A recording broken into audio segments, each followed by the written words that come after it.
5% battery. Charge tayo mamaya. Tsaka lalagyan ko ito ng charger. Kung ito ay mag-a-assume na ng role ng adventure si CB.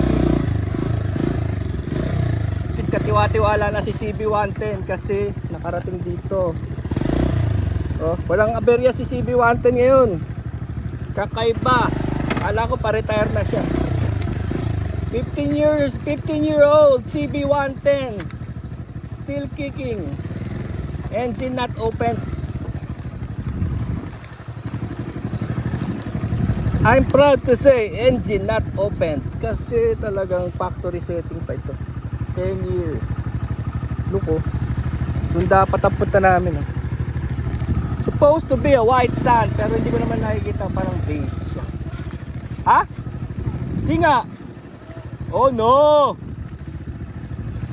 White sand. White sand. Ay puta! Sulit ang pagod, boy. I hate you, man. Look, it's white sand.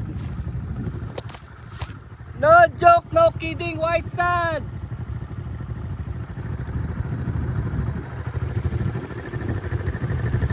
Ang ganda ng Pinas. Huwag niyo sirain. Huwag niyong wasakin. Ang ganda ng Pinas. Our beauty is our nature. Tala, let's roll, let's roll. PG1 Pinas right here. Got June in front. Go. Let's go, let's roll. Ganda rito, engage first gear para may engine brake. So ito na rin pala yung mapapala namin pabalik. Balik neutral na lang. Lakas naman preno nito eh. Para at least buo yung hawak ko sa handlebar, sa grips. Pero kung basa ito, nako, may kalalagyan kami rito. Kung ito ay basa, may kalalagyan kami rito.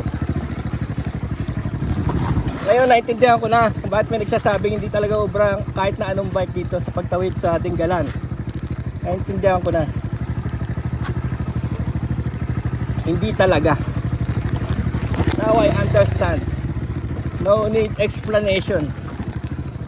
Now I understand. Kailangan ng bike mo rito talagang matangkad, pipe mataas, magaan.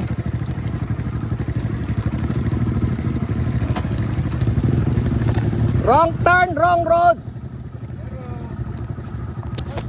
Talaga white beach talaga. Totoo naman. Look oh.